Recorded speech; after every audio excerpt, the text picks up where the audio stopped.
Hello students and welcome to Dhawari's physics online classes. Last लेक्चरमध्ये आपण triangle law आणि त्याच्यावरचे काही एमसीक्यूज सॉल्व्ह केले होते. आजच्या या लेक्चरमध्ये सुद्धा बेटा आपल्याला आणखी ट्रायंगल लॉवरचे काही एमसीक्यूज पाहिजे. याचं कारण म्हणजे तुम्हाला माहिती आहे triangle law is most important law. हा खूप महत्त्वाचा लॉ आहे. तो याच्यासाठी की तो फक्त एवढ्या चॅप्टर पुरता मर्यादित नाही, तर इतर फिजिक्सच्या प्रत्येक चॅप्टरमध्ये जवळपास ज्या वेळेस आपल्याला वेक्टरची गरज पडते त्यावेळेस हा लॉ आपल्याला पुन्हा पुन्हा यूज करावा लागतो. ठीक आहे, तर चला तर मग आता काल आपण काही एमसीक्यू पाहिले होते. आजच्या लेक्चर मध्ये सुद्धा काही थोडेसे हायेस्ट डिफिकल्ट लेवलचे एमसीक्यूज आपण सॉल्व्ह करू. सुरुवातीला आपण काही छोटे छोटे सोपे एमसीक्यूज घेऊ आणि नंतर आपण डिफिकल्टी लेवल वाढवत जाणार. ठीक आहे, तर चला अगोदर आपण डायरेक्ट एमसीक्यू ला सॉल्व्ह करण्याच्या पूर्वी एकदा आपण हा ट्रायंगल लॉ कसा होता ते आठवायचा प्रयत्न करू. ठीक आहे, तुम्हाला आठवत असेल triangle law is given by this resultant vector r is equal to vector p plus vector q. बघा इथे या r ला आपण रिझल्टंट वेक्टर म्हणतो किंवा it is the sum of these two vectors vector p and q असेल. तुम्हाला आठवत असेल आपण असे वेक्टर घेतले होते. हे पहा p वेक्टर होता, it is the vector q होता आणि या दोन्हीचा रिझल्टंट आपण कसा ड्रॉ केला होता तर नीट तुम्हाला लक्षात ठेवायचं आहे. रिझल्टंट वेक्टर आपण कसा ड्रॉ करतो, it is drawn from starting point of this first vector to the end point of this second vector. Okay, तर बघा हा होता वेक्टर r. मग आता कधी कधी तुम्हाला एमसीक्यू असे विचारतात की फक्त रिझल्टंट ओळखा म्हणून. मग दिलेल्या तीन वेक्टर पैकी कोण कोणाचा रिझल्टंट आहे हे कसं आयडेंटिफाय करायचं बेटा, तर बघायचं का ह्या दोन वेक्टरची काय खासियत आहे. याचा एंड पॉइंट आणि याचा स्टार्टिंग पॉइंट एका ठिकाणी. ठीक आहे, वेक्टरचा एंड पॉइंट स्टार्टिंग पॉइंट तर तुम्हाला कळाले. या एरोला एंड पॉइंट म्हणतो आणि याला स्टार्टिंग पॉइंट म्हणतो. मग आपल्याला काय बघायचंय, असे दोन कोणते वेक्टर आहेत बघायचंय ज्याचा एंड पॉइंट आणि स्टार्टिंग पॉइंट एका ठिकाणी कोइन्साइड म्हणतो आपण त्याला. मग तिसरा वेक्टर हा त्यांचा रिझल्टंट असतो. बट फेन कधी जर तो असा ड्रॉ केला कुठं पहिल्या वेक्टरच्या स्टार्टिंग पॉइंट पासून सेकंड वेक्टरच्या एंड पॉइंट पर्यंत ड्रॉ केला तर. ठीक आहे, मग चला इथं r bar is a resultant of two vectors. Vector r is a resultant of two vectors vector p and vector q. म्हणून त्याला vector r is equal to vector p plus vector q असं लिहितो किंवा असं सुद्धा वाचतो r is a sum of two vectors p and q. मग बेरीज करणं सम काढणं म्हणजेच गिवन वेक्टरचा रिझल्टंट फाइंड करणं. ठीक आहे, तर चला तुम्हाला आठवत असेल याच्या मॅग्निट्यूडचं एक्सप्रेशन असं होतं बेटा, r is equal to under root this p square plus q square plus 2pq cos theta. आणि याची डायरेक्शन काढण्यासाठी आपण असं यूज केलं होतं काय, tan alpha is equal to this q sin theta upon p plus q cos theta. ठीक आहे, मग चला आता हे दोन एक्सप्रेशन आपल्याला यूज करायचे आहेत आणि आजचे काही प्रॉब्लेम्स आपल्याला सॉल्व्ह करायला स्टार्ट करायचंय. ठीक आहे, मग तुम्ही आता हा ट्रायंगल लॉ व्यवस्थित सेव्ह करून ठेवा आणि बघा आता कसे कसे एमसीक्यूज आहेत. ठीक आहे, चला हा फर्स्ट एमसीक्यू जो स्क्रीन वरती तुम्हाला दिसायला वाचा तो एमसीक्यू. काय म्हणणं आहे एमसीक्यूचं बघा. फ्रॉम द फिगर तुम्हाला एक फिगर गिवन आहे आणि या फिगर वरून करेक्ट रिलेशन सांगा म्हणतंय. फिगर कशी बेटा बघ, हा जो वेक्टर आहे हा वेक्टर ए गिवन आहे, परत हा वेक्टर बी गिवन आहे पण त्याचा एंड पॉइंट इथं आहे आणि हा वेक्टर सी गिवन आहे. या टाइपनं वेक्टर सी गिवन आहे, याचा एंड पॉइंट इथं आहे. तर याला नाव दिले त्याने हा वेक्टर बी, वेक्टर ए आणि वेक्टर सी.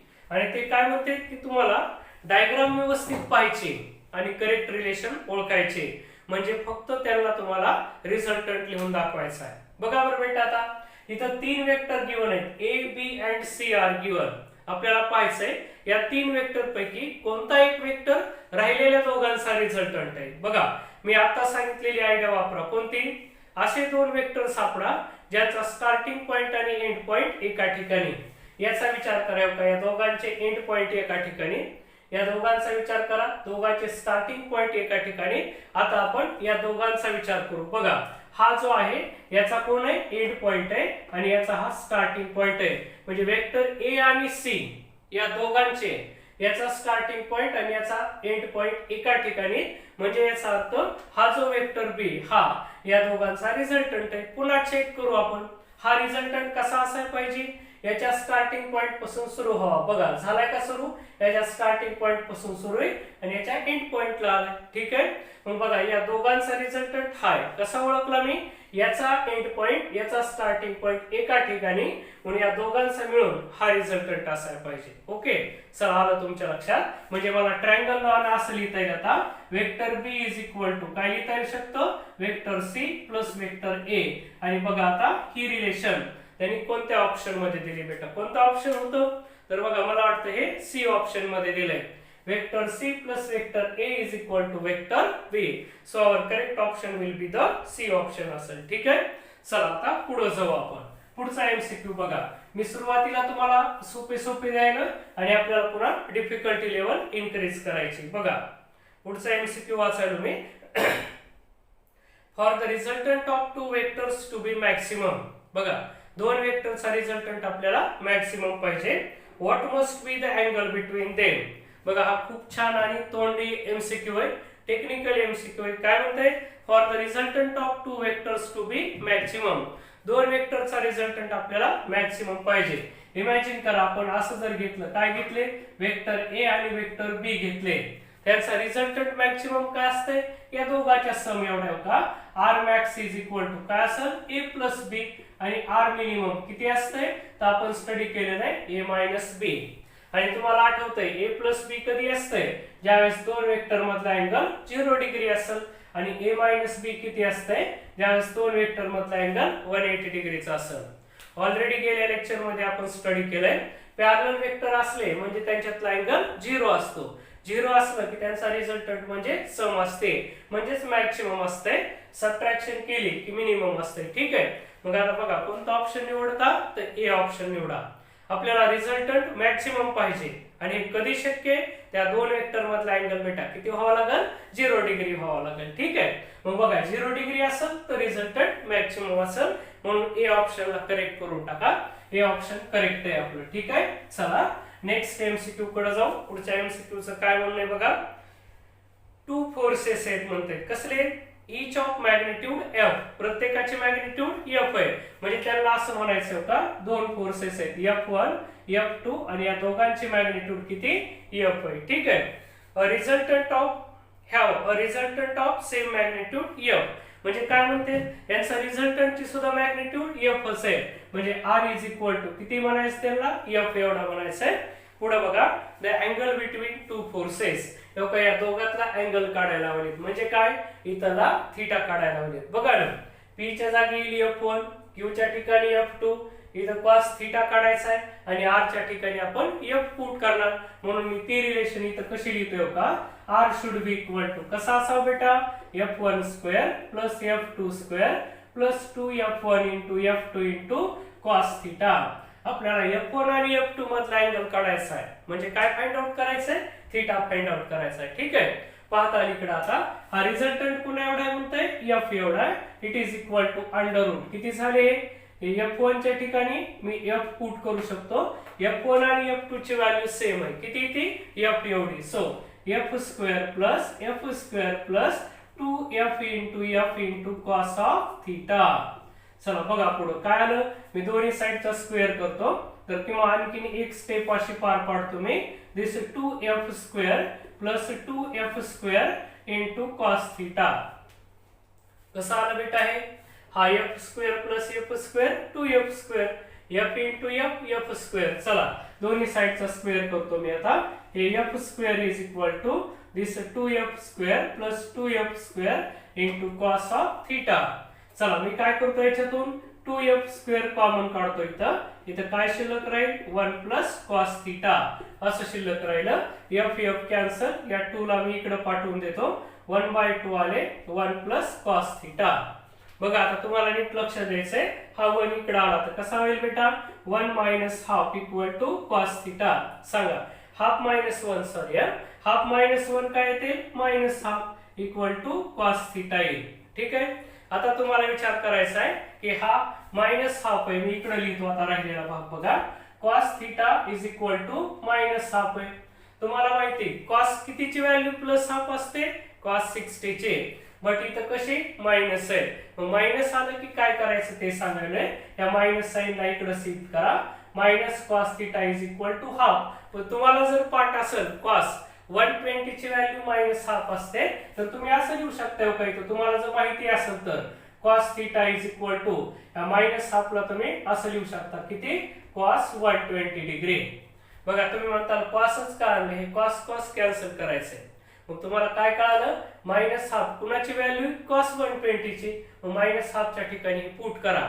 आणि हे जर माहिती नसेल तर दुसरी एक व्हॅल्यू असते काय कॅन्सल थिटा 120 डिग्री आले. ठीक आहे तर हे थिटा 120 डिग्री म्हणजे बी ऑप्शन आपलं करेक्ट असेल. पण बेटा समजा तुम्हाला हे पाठच नाही की कॉस कितीची व्हॅल्यू मायनस हाफ आहे आणखीन एक ऍडजस्टमेंट असते त्या पद्धतीने मी सोडून दाखवतो. कसं बघा मी ही मायनस साइन इकडे शिफ्ट केली minus cos theta is equal to आता प्लस हाफ झाले. बघा मी काय करत आहे ही मायनस साइन इकडे शिफ्ट केली. आता आपल्याला हा फॉर्म्युला वापरायचा कोणता कॉस पाय मायनस थिटा किंवा cos 180 minus theta it is equal to काय असते मायनस कॉस थिटा. बघा कॉस 180 मायनस थिटा म्हणजे मायनस कॉस थिटा. तर मायनस कॉस थिटाला असं लिहिता येईल कॉस 180 मायनस थिटा ते मी इथं लिहितोय cos 180 minus theta is equal to हे हाफ आले इथं. हाफ आता हाफ कॉस कितीची व्हॅल्यू हाफ ते मात्र पाठ असते तुम्हाला किती कॉस 60 ची म्हणून मी हाफच्या ठिकाणी cos 60 पुट करतो. हे काय कॅन्सल झाले काय शिल्लक राहिलं 180 minus theta it is equal to 60. या 60 ला इकडे घ्या थिटाला तिकडे पाठवा 180 minus 60 is equal to theta. So theta is equal to 120 degree. बघा तुम्हाला जे मेथड योग्य वाटेल त्या मेथडने सॉल्व्ह करा पण याचा आन्सर हे असायला पाहिजे म्हणून बी ऑप्शन सिलेक्ट करून टाका 120 डिग्री.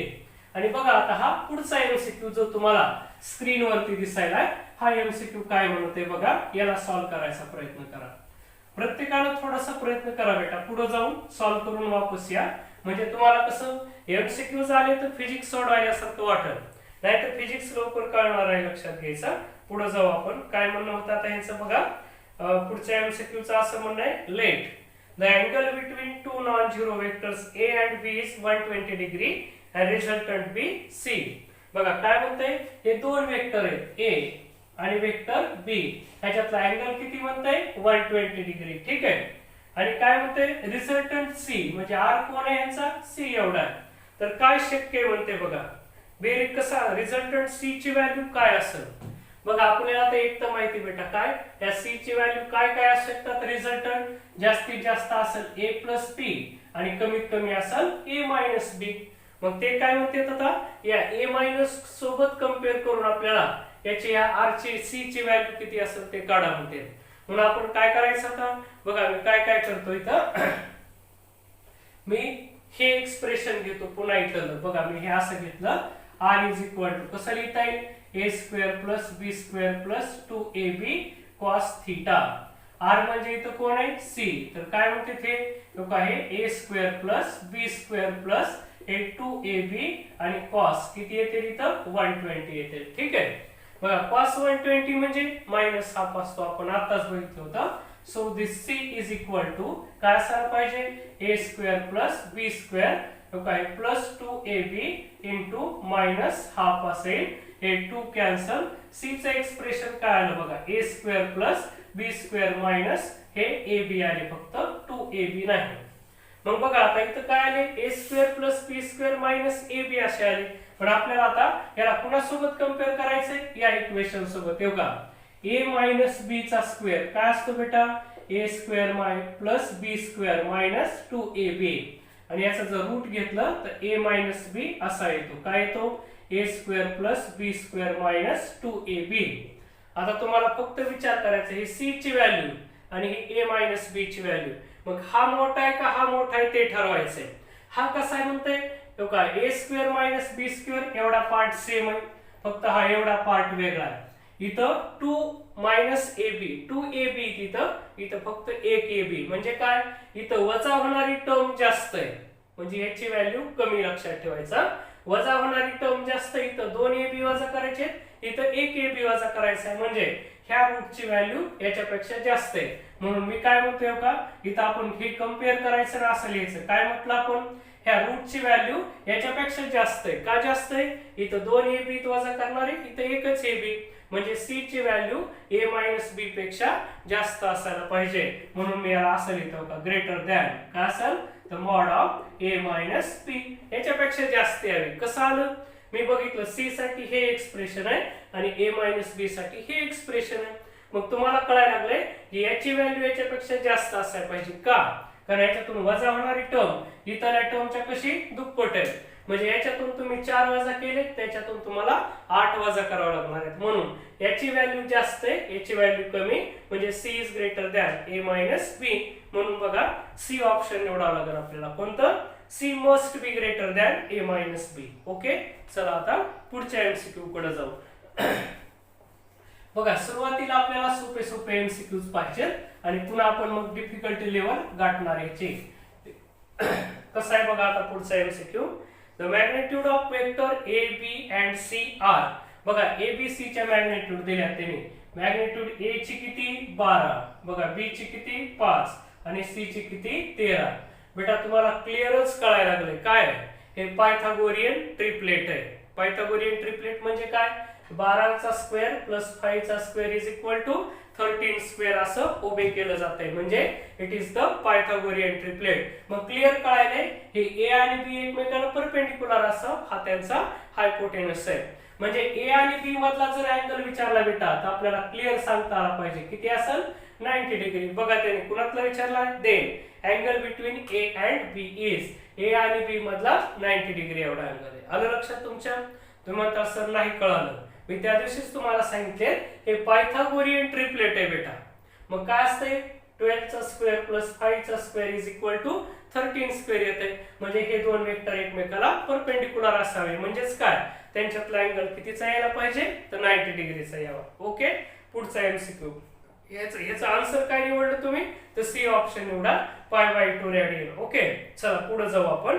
आणखीन तसाच आहे बघा पुढच्याचं काय म्हणणं आहे ते बघू आपण. इथं सुद्धा फक्त लॉजिक लावायचं आपल्याला, फार मोठं काम नाही.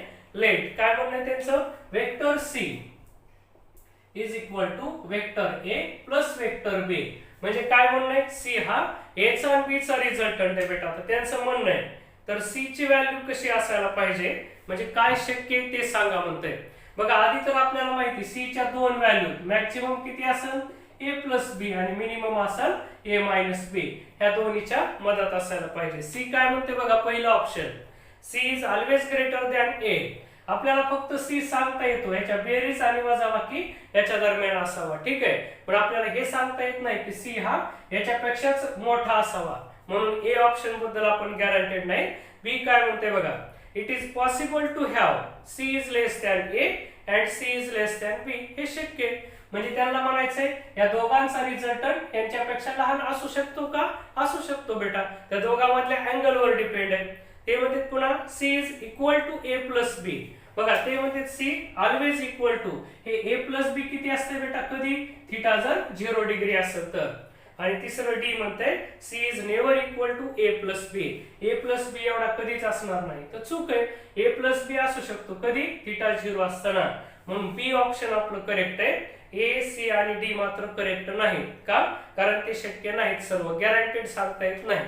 ठीक आहे, चला मग पुढच्या ऑप्शन कडे जाऊ आपण. पुढचा एमसीक्यू काय म्हणत आहे पाहू आपण. पहा आता या एमसीक्यू चं काय म्हणणं आहे. हा सुद्धा तोंडी एमसीक्यू आहे. काय म्हणणं याचं? The value of sum of two vectors. नीट आठवा बेटा, सम म्हणजे तुम्हाला काय विचारायले? रिझल्टंट विचारायले. Value of sum of two vectors A and B with theta as the angle between them is.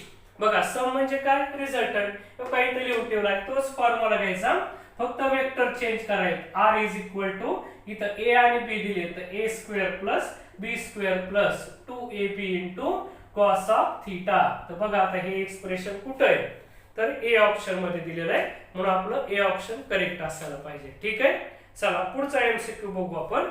काय म्हणणं या पुढच्या एमसीक्यू चं पहा, त्याला वाचा तुम्ही व्यवस्थित. ते असं म्हणत आहे if vectors P, Q and R have magnitude. बघा P ची मॅग्निट्यूड किती बेटा? 5 आहे. Q ची मॅग्निट्यूड किती? 12 आहे. आणि R ची मॅग्निट्यूड किती? 13 आहे. आणि ते सांगते P plus Q is equal to R. म्हणजे बघा वेक्टर R हा या दोघांचा रिझल्टंट आहे. ते तर आपल्याला पण कळायले. तेव्हा हे पुन्हा मगासारखं पायथागोरियन ट्रिपलेट आहे. या दोघातला जर अँगल विचारला तर किती असेल 90 डिग्री. मग आता कुणातला विचारला ते नीट वाचा. घाईमध्ये हा एमसीक्यू चुकू शकतो बेटा. बघा काय म्हणते ते, हा एमसीक्यू वाचला तर शेवटी angle between Q and R, आपल्याला क्यू आणि आर मधला अँगल विचारलेला लक्षात घ्या. ठीक आहे. मग बघू आपण कसं सोडवायचंय. एक तर या पायथागोरियन ट्रिपलेटून आपल्याला आयडिया मिळाली की दोन वेक्टर कसे परपेंडिक्युलर आहे. का मी इथं काढतो, काढला हा वेक्टर पी किती 5 आणि इथं वेक्टर क्यू आहे किती 12 आणि मी हा असा वेक्टर थर्ड काढतो आर किती हा 13. काय काढा म्हणते तर क्यू आणि आर मधला अँगल काढा म्हणते. म्हणजे का हा इथला अँगल काढायचा, इथं अल्फा किंवा बीटा म्हणा, काय म्हणायचं ते म्हणा. आता ऑप्शन कसे कॉस मध्ये, मग हा अँगल काढायचा तर आपल्याला याचा कॉस घ्यावा लागेल. कसा घेतोय बघा मी, खूप सोपं काम आहे. Cos beta is equal to, आता थोडं 10th मध्ये जा आणि कॉस ची डेफिनेशन आठवा. कॉस काय सांगते, ऍडजसंट साइड अपॉन हायपोटेनस. मग बघा या बीटाची ऍडजसंट साइड कोण आहे क्यू, हायपोटेनस कोण आहे आर, म्हणजे cos beta is equal to Q divided by R. म्हणजेच cos beta it is equal to Q किती बेटा 12 आणि आर आहे 13. So this beta is equal to, या कॉसला मी इकडनं इकडे सेंड करतो. लोका इथं +1 पॉवर आहे, इकडे गेला तर काय होईल -1 आणि इकडे कोण होते 12/30. सापडा आता हे ऑप्शन कुठे आहे. तर बघा मला वाटतं हे ऑप्शन सी मध्ये दिलेलं आहे, म्हणून our C option will be the correct option असेल. ओके. आता हा एमसीक्यू बघा पुढचा काय म्हणत आहे ते हा most important MCQ. Most important म्हणण्यापेक्षा या चॅप्टर मधला हा सगळ्यात अवघड एमसीक्यू असतो बेटा. कसला की ज्याच्यामध्ये आपल्याला सांगितलेलं असते रिझल्टंट हा दिलेल्या दोन पैकी एखाद्या वेक्टरला परपेंडिक्युलर आहे म्हणून. पण परपेंडिक्युलर रिझल्टंट जिथं जिथं परपेंडिक्युलर असेल तो या चॅप्टर मधला सगळ्यात अवघड एमसीक्यू असतो. कसा सॉल्व्ह करायचा बघा. काय म्हणणं आहे याचं, The resultant of two vectors A and B is perpendicular to vector A. नीट बघा काय म्हणते, दोन वेक्टर आहेत, वेक्टर A, वेक्टर B. याचा इमॅजिन करू वेक्टरचा रिझल्टंट किती R आहे.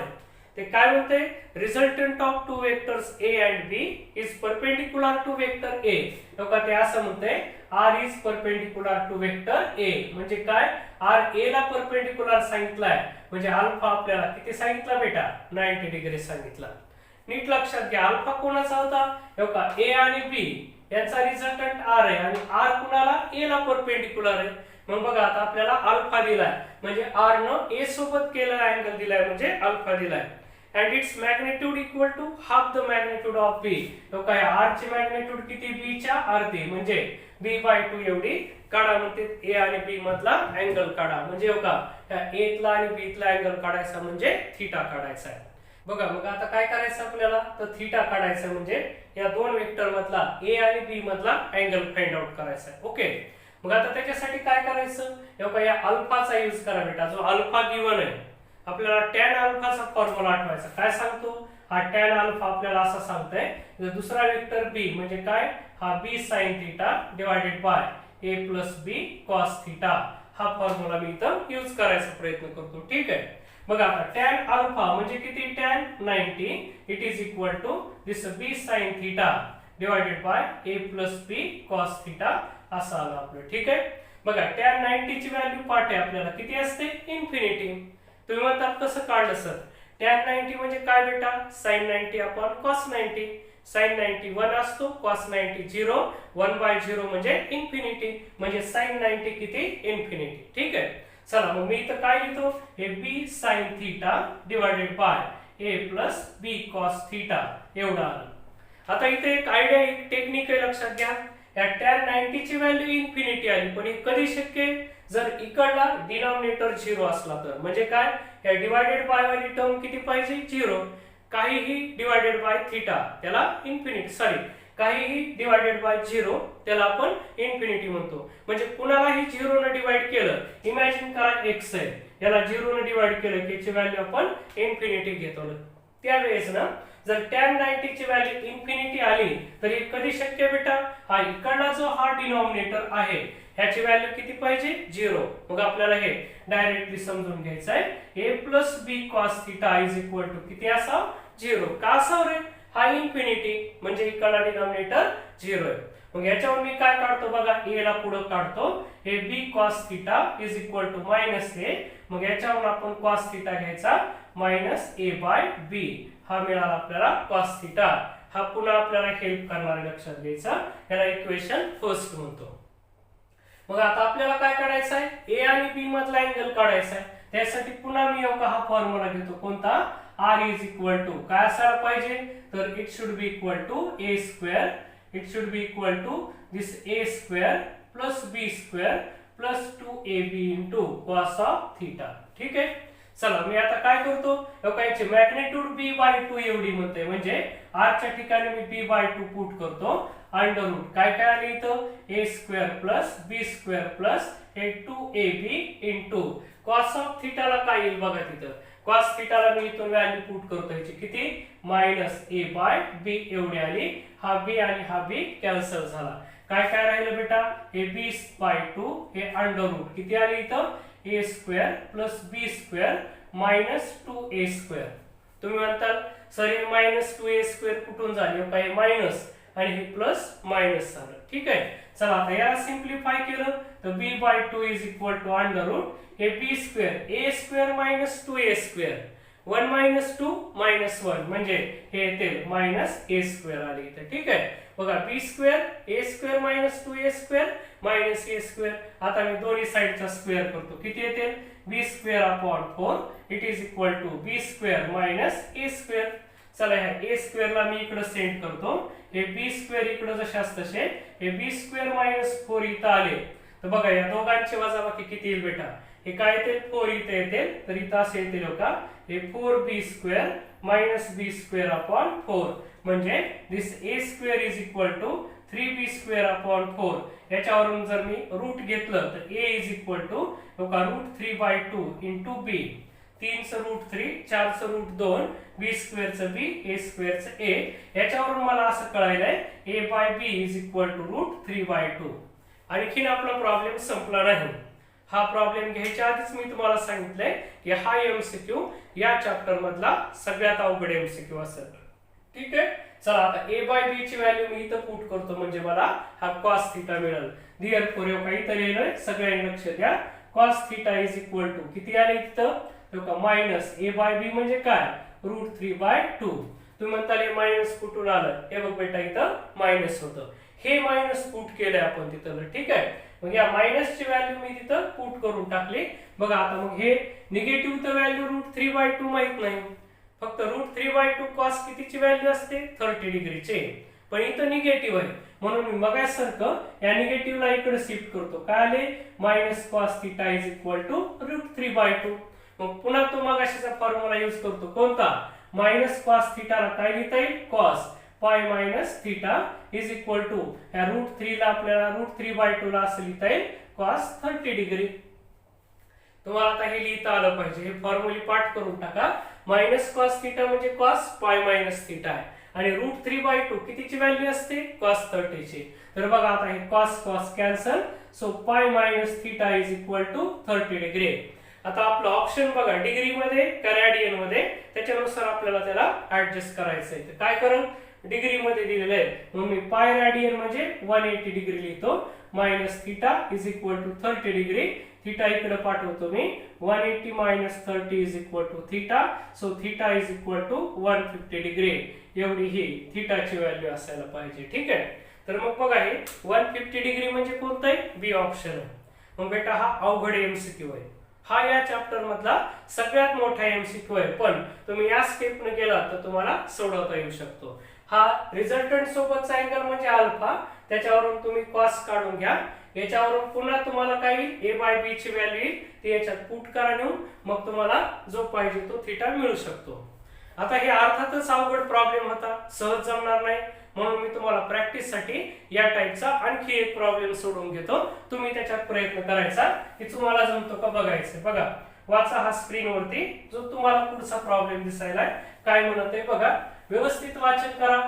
कुठला अँगल काय दिलाय ते बघा, कोणता वेक्टर कुणाला परपेंडिक्युलर आहे ते म्हणते ते बघा, आणि तुम्ही अँगल अल्फा व्यवस्थित काढला की तुमचं काम सोपं लक्षात ठेवायचं. बघा मी वाचतो आता, काय म्हणणं आहे, गिवन दॅट, काय गिवन आहे बघा, vector A plus vector B is equal to C. त्यांचं असं म्हणणं आहे vector A plus vector B equal to C, म्हणजे सी हा या दोघांचा रिझल्टंट आहे. ओके, पुन्हा काय म्हणताय, सी हा वेक्टर सी हा परपेंडिक्युलर आहे कुणाला, वेक्टर ए ला.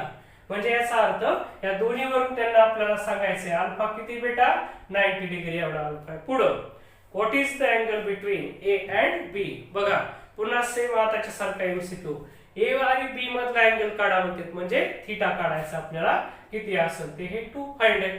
चला आताच्या सारखंच आपण परत काय म्हणणार, tan alpha is equal to किती यायला पाहिजे, तर B cos B sine theta divided by A plus B cos theta. पुन्हा तेच बेटा बघा, tan अल्फा किती 90, it is equal to B sine theta upon A plus B cos theta. Same याच्या आधीच्या सारखंच लक्षात ठेवा, tan 90 असतो infinity is equal to B sine theta divided by A plus B cos theta. ठीक आहे. चला आता इन्फिनिटी आला म्हणजे हा जो डिनॉमिनेटर आहे याची व्हॅल्यू किती पाहिजे, 0, म्हणजे A plus B cos theta is equal to 0. आणि याच्या आधीच्या प्रॉब्लेम मध्ये केल्यासारखं काय, B cos theta is equal to हा ए पुढे जाऊन मायनस झाला, म्हणजे cos theta is equal to minus A by B. याला इक्वेशन मगासारखं फर्स्ट म्हणणार. ठीक आहे. आता तुम्ही म्हणता सर हा एमसीक्यू आला तर कसा सोडवायचा, बेटा ही प्रॅक्टिस झाली की तुम्हाला डायरेक्टच कळणार आहे. अल्फा 90 आला की मनानच येऊ का, ए प्लस बी कॉस थीटा 0 घ्यायचा, म्हणजे कॉस थीटा किती असते, मायनस ए बाय बी. इथून पुढे पाठ ठेवा. आता काय, ज्यावेळेस अल्फा 90 सांगतील त्यावेळेस डायरेक्ट ही स्टेप लिहायची. म्हणून आपण याच्यामध्ये एवढा टाइम वेस्ट करायचा नाही, हे काही बोर्ड नाही. म्हणून आता इमॅजिन करा मी हा प्रॉब्लेम कसा सोडवला असता. कसा सोडवला असता, ते म्हणाले परपेंडिक्युलर आहे, कोण रिझल्टंट येला परपेंडिक्युलर आहे, म्हणजे अल्फा 90. मग अल्फा 90 असला की आपल्याला डायरेक्ट माहिती कॉस थीटा काय असतो, मायनस ए बाय बी एवढा असते. ठीक आहे, याला मी इक्वेशन 1 म्हणणार. मग चला आता मला काय करायचं आहे, ए आणि बी मधला अँगल काढायचा आहे. मी लिहित होते आर इज इक्वल टू का असं होतं काय, A square plus B square plus 2ab into cos of theta. चला आता मॅग्निट्यूड किती सांगितली बघा सी ची, या एमसीक्यू मध्ये वाचा, mod of A is equal to mod of C सांगितली त्यांनी. त्यांचं असं म्हणणं आहे mod A equal to mod C, म्हणजे हा जो रिझल्टंट आर आहे त्याला आपण सी म्हटलेलं इथं. याची मॅग्निट्यूड पुन्हा एवढी ए एवढी, त्याच्या ठिकाणी मी ए पुट करतो. काय काय आले, ए square plus B square plus 2ab, आणि बघा कॉस थीटाची मी इथून व्हॅल्यू पुट करतो, किती होती, मायनस ए बाय बी एवढी होती. पुन्हा मग सारखं बेटा काय, हा बी बी कॅन्सल करून टाका. ठीक आहे, काय केलं, याचा स्क्वेअर केला तेव्हा ए स्क्वेअर इज इक्वल टू हे ए स्क्वेअर प्लस बी स्क्वेअर, हे प्लस मायनस काय आले, मायनस 2a स्क्वेअर एवढा आलं. पुन्हा मग सारखं करा काय, हा A square is equal to B square, A square minus 2a square म्हणजे ए स्क्वेअर झाला. चला काय काय आली तर A square plus B square minus 2a square, हा ए स्क्वेअर इकडे आला तर असा होईल 2a square is equal to B square. म्हणजे बघा हा ए स्क्वेअर हा बी स्क्वेअर इकडे पाठवा, 2 इकडे याच्या भागाकारात जातील, म्हणजे ए बाय बी ची व्हॅल्यू आपल्याला किती घ्यायची, हाफ घ्यायची. चला कळालं तुम्हाला, ए बाय बी किती, हाफ आहे. आता काढायचं आपल्याला थीटा, म्हणून पुन्हा मी असं घेतो cos theta is equal to minus A by B, म्हणजेच cos theta is equal to हे मायनस ए बाय बी. बघा किती किती तिथं हाफ आला. आता आपल्याला माहिती कॉस कितीची व्हॅल्यू हाफ असते, 60 डिग्रीचे, पण इथं मायनस हाफ आहे, म्हणून पुन्हा तीच ऍडजस्टमेंट कोणती, हे निगेटिव्ह साईड इकडे शिफ्ट करा. काय होईल, हा निगेटिव्ह जर इकडे आला तर minus cos theta is equal to half आला बेटा. चला मग परत याला मी काय लिहू शकतो, कॉस पाय मायनस थीटा लिहितो इज इक्वल टू कॉस कितीची व्हॅल्यू हाफ असते, तर कॉस 60 डिग्रीची व्हॅल्यू हाफ असते असं लिहिलं मी. चला पुन्हा काय झाले, इथे कॉस कॉस कॅन्सल, मग इथं काय काय आलं, हे pi minus theta is equal to 60 degree. Answer बघा आपलं डिग्री का रॅडियन मध्ये, रॅडियन मध्ये, मग या 60 ला रॅडियन मध्ये आलं. कसं, pi minus theta is equal to 60 म्हणजे काय असतं, पाय बाय 3 रॅडियन. 60 ला आपण पाय बाय 3 रॅडियन लिहू शकतो. पाय बाय 3 इकडे आणा आणि थीटा तिकडे पाठवा, हे पाय बाय 3 मायनस झाले, थीटा इकडे जाऊन प्लस झाला. याला सिंप्लिफाय केलं तर किती येते, 2 पाय by 3 is equal to theta. So theta is equal to 2 पाय बाय 3 रॅडियन एवढं यायला पाहिजे. तर बघा आता मग हा 2 पाय बाय 3 असं यावं. काय चुकलं आपलं, हा हा 3 इथे 3 मायनस 2, हा 60 म्हणजे किती पाय बाय 3 चे cos 60 हाफ आहे, मग थीटा इज इक्वल टू 2 पाय बाय 3 रेडियन. 2 पाय बाय 3 रेडियन काय आन्सर आपलं इथे दिसना गेलं. काय रॉंग झालं बघा, थोडंसं मागे जाऊन पहा बरं, चेक करा काय झाले. बी स्क्वेअर मायनस ए स्क्वेअर हा इकडे आला. काय रॉंग झालं तो काही इथं स्टेप चुकली, मी तेवढं करेक्शन करतो. हे रूट चुकलं बेटा आपलं. आपण फक्त या साइडचं रूट घेतलं, इथलं सुद्धा रूट घ्या. 1 चं रूट 1 आणि 2 चं किती रूट 2, म्हणजे ए बाय बी किती 1 अपॉन रूट 2, म्हणजे काही तर चेंज होईल. हे रूट 2 आले, हे सुद्धा रूट 2 आले. आता इथली व्हॅल्यू येईल. कॉस कितीची व्हॅल्यू 1 अपॉन रूट 2 असते बेटा 45 डिग्रीची, म्हणून मी इथं 45 डिग्री लिहितो. हे सुद्धा 45 डिग्री झाले. मग 45 डिग्री म्हणजे काय असतात पाय बाय 4. बघा 30 म्हणजे पाय बाय 6, 45 म्हणजे पाय बाय 4, 60 म्हणजे पाय बाय 3. त्या 40 ला मी पाय बाय 4 लिहितो. हे पाय बाय 4 आले, तर काय होईल बघा पाय मायनस पाय बाय 4 म्हणजे किती आले, हे 3 पाय बाय 4 असे येते equal to theta. So theta is equal to 3 pi bye 4 radian, असं त्याचं आन्सर. एका वर सी लिहिला की हा सांगतो रेडियन म्हणून, ठीक आहे. तर हा एवढा थीटा असेल. मग बघा आपण आता काय केलं, ही टेक्निक तुम्हाला शिकायला लागेल. अल्फा 90 असला की cos theta minus A by B direct करायचा, ठीक आहे. आता पुढचा एमसीक्यू काय म्हणते, two forces F1 and F2 are acting on a body.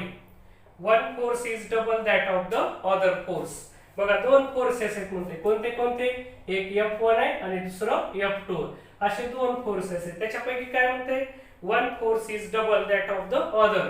असं म्हणू आपण. F2 कसा आहे F1 च्या दुप्पट आहे असं म्हणू, पुढे म्हणू. and the resultant is equal to greater force म्हणते.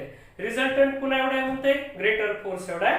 The angle between two forces is, या दोघातला अँगल काढा म्हणते. बघा रिझल्टंट किती, ग्रेटर फोर्स म्हणजे काय, हा F2 एवढा असेल म्हणते. रिझल्टंट F2 एवढा आहे म्हणजे किती ट्वाइस F1 एवढा आहे. आणि आपल्याला या दोघांमधला थीटा काढायला सांगितलाय, ठीक आहे.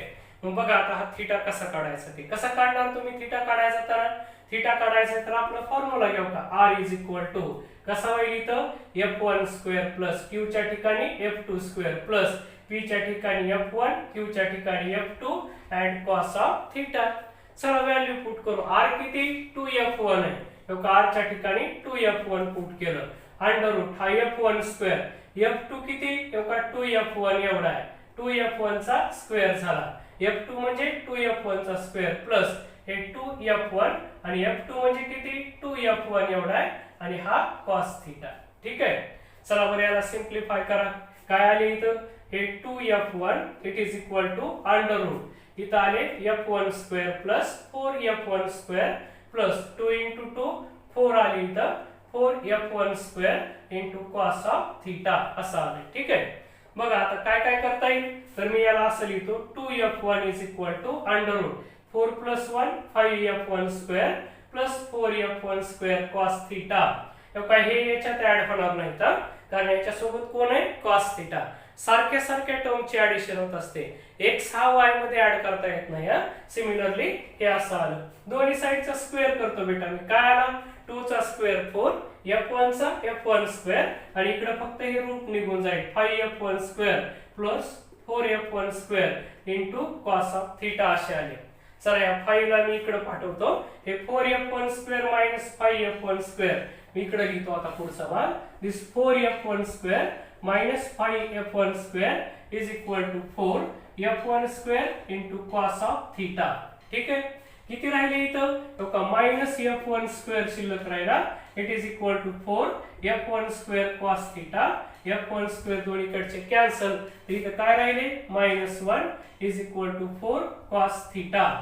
मग बघा आता cos थीटा किती येईल इथं, तर हे -1/4 is equal to cos of theta असे आले इथं, ठीक आहे.